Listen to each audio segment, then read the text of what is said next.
Welcome, boys. This is Shane Patterson back with another video. And today I generally want to go over the topic of how to fix your self-improvement relapse. Because you and I are the same.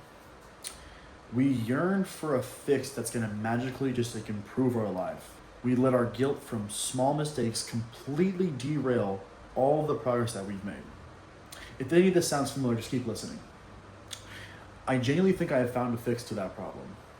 Or at least something that's worked for me, because your mind is very powerful in ways where it could be your biggest role model, or it could quite literally be your devil's advocate. This video is going to show you how I get back on track after a self-improvement relapse.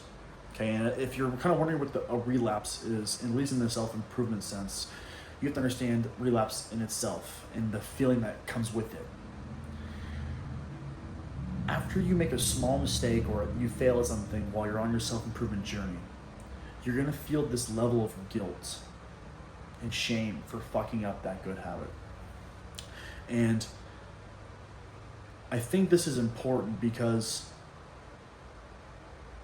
this is you identifying with your own habit, which I will go way into depth on about later.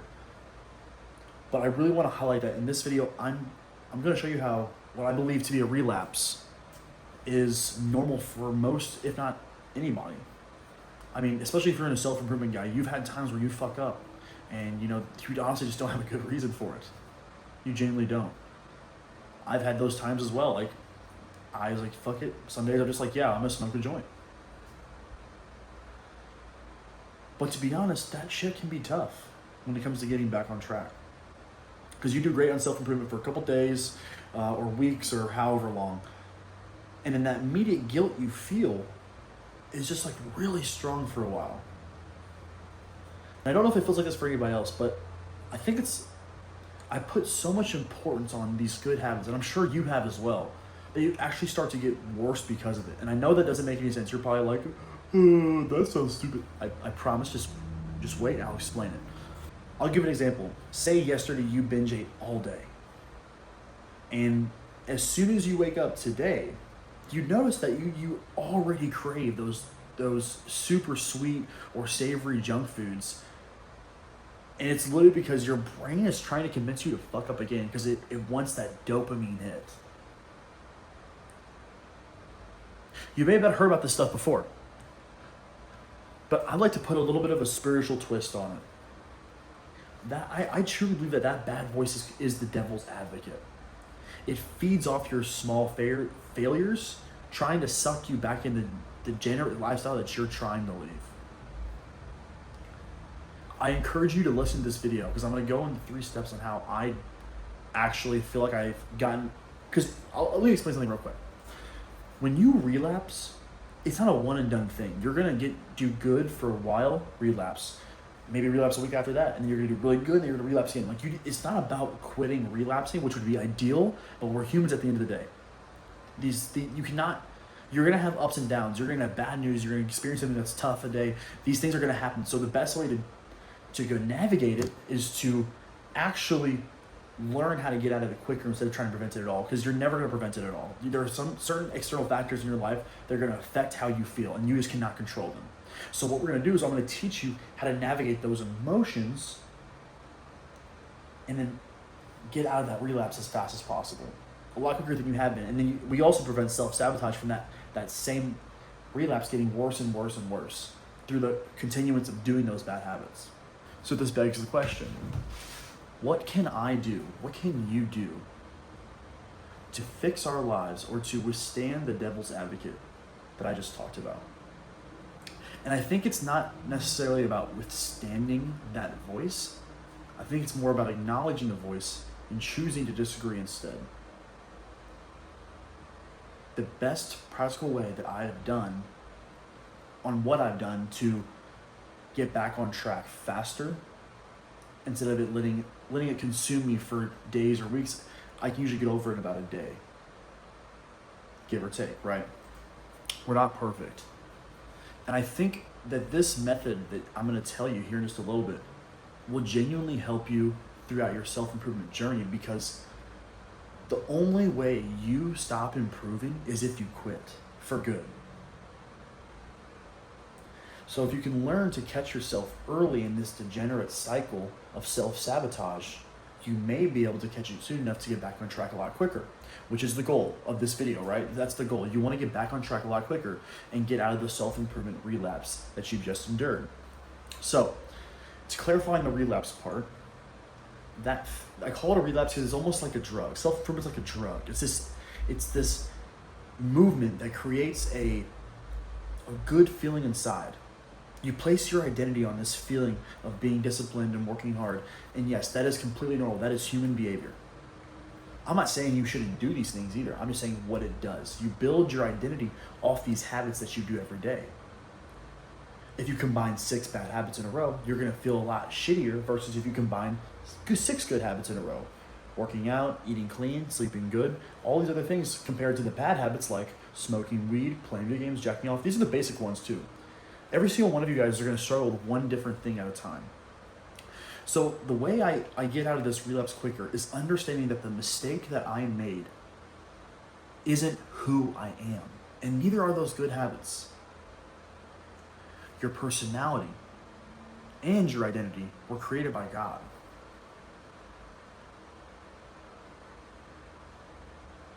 Think about that for a second.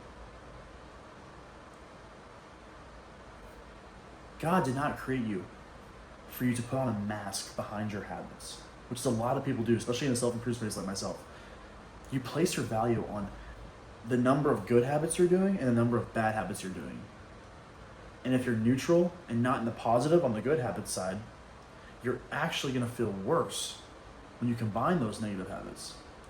If you do more bad habits than good ones, overall you're still going to feel pretty bad, whether you're making progress or not.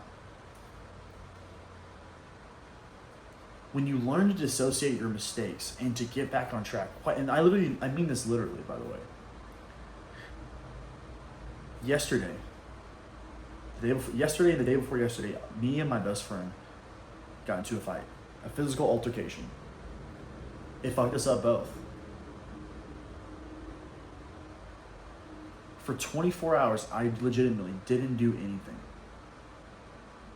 I went to work, I came home, and I expected to lay in bed all day and just watch movies, smoke weed, smoke the pain away, because there was all that tension between me and my friend after the argument we just had, the physical one. All that tension. I didn't want to talk to him. I'm sure he didn't want to talk to me. It was just a very uncomfortable, emotional situation. So what did I reach out to do? I laid in my bed, I put on a movie, and I smoked a joint. That was my plan all day. Because of this mood that I was put in, I self-sabotage on my diet because of the way I felt from the external source of my life of something happening. And I let it control me. That's why I had planned to lay in bed and smoke weed all day. That was genuinely my entire plan. Like, I couldn't be fucking bothered to go to the gym yesterday or work on my fucking business, like making a video. I could not be fucking bothered because of that shit that was going on.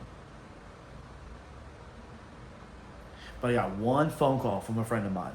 It's our third best friend. And he convinced me to go to the gym and to talk it out with my other friend. My best friend broke that pattern in my mind, that self-sabotaging pattern. So that's lesson 1. Use a friend to keep you accountable. Because your friend does not feel the same emotions as you. He has different problems, a different view of life, and a different view of you.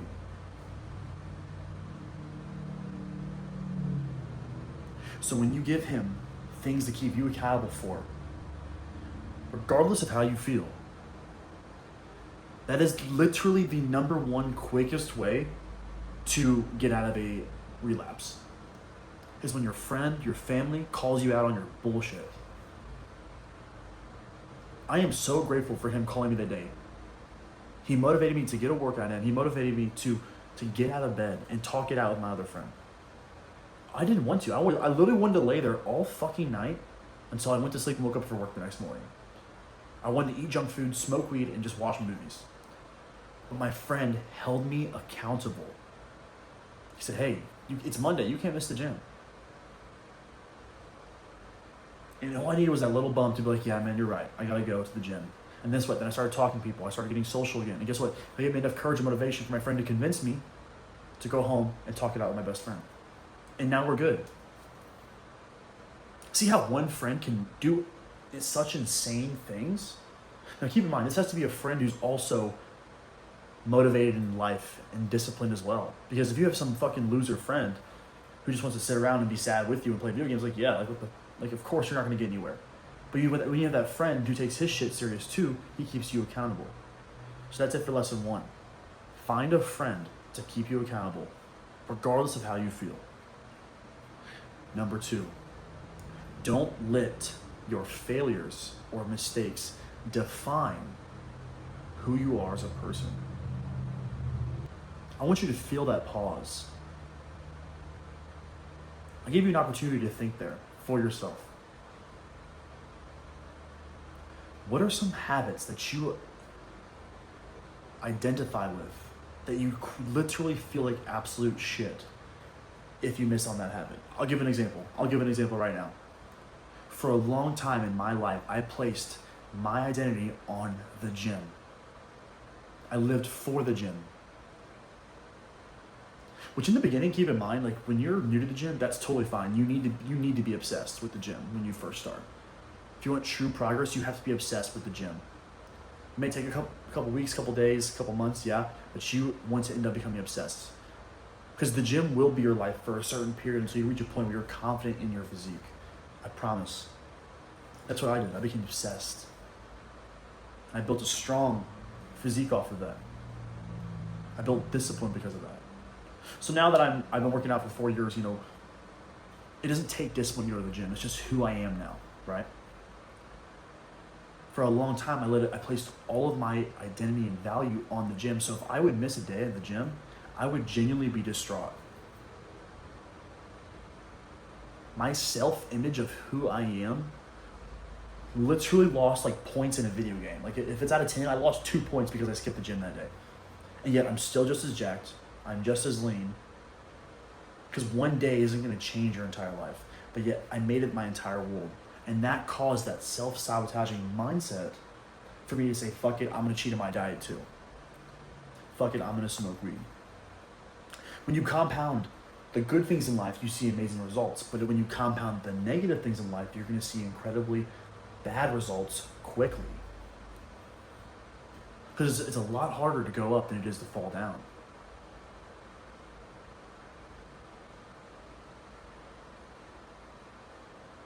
And lastly,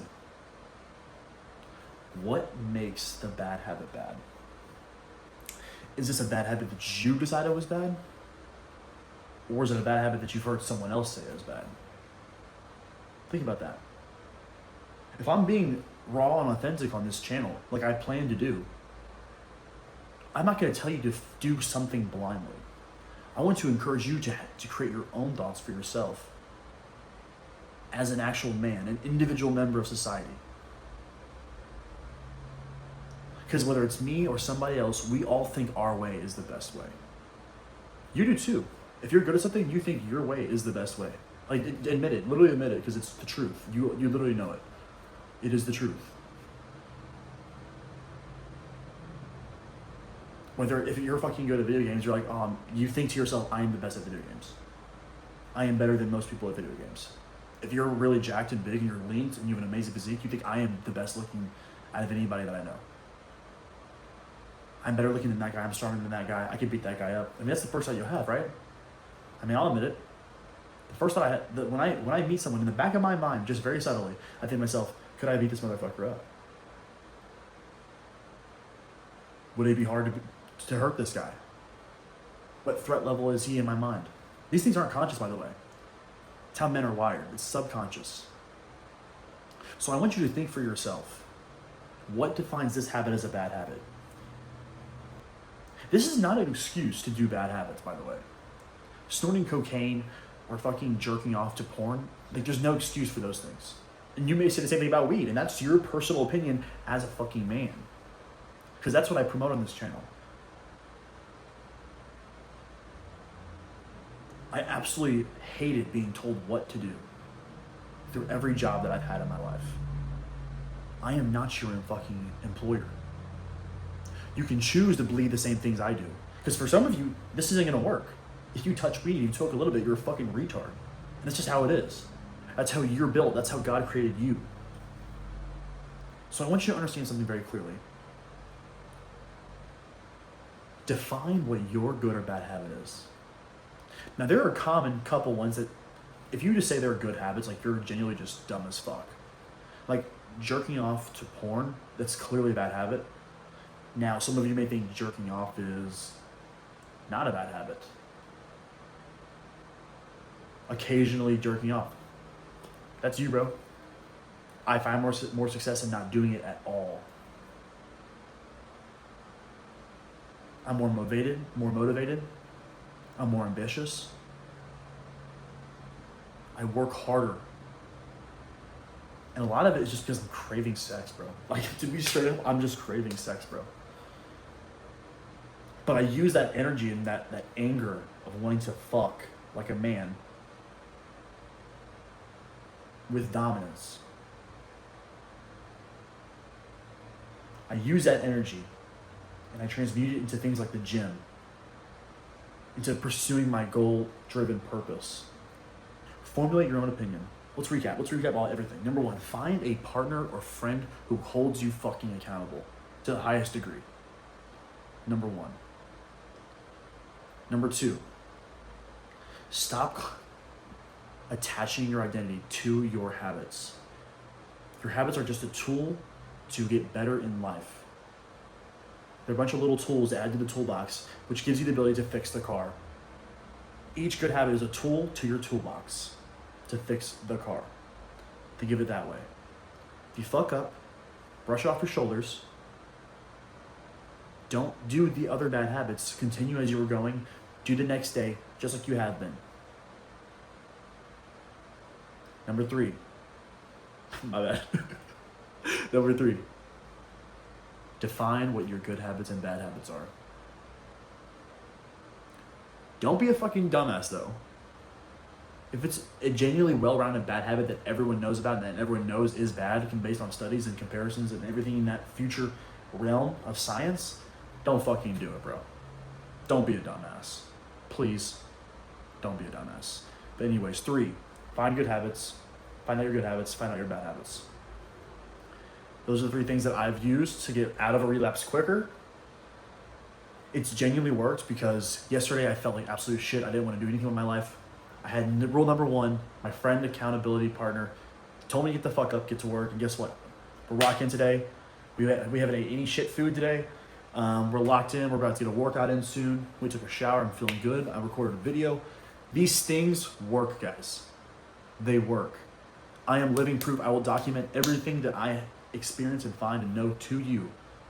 And all I need you to do is just subscribe, bro. Just watch me. If you care about me and you care about the things that I have to say, just fucking subscribe. I will do my very best to help each and every one of you throughout your course of watching my material. I'll do anything I can. I will give you life experiences. I will give you lessons that I have learned. I will give you all kinds of things to help you betterment your life, and hopefully you can apply them to yours. But do not forget, you are your own man. You have your own opinion. Make your choice because it is your choice and your choice only.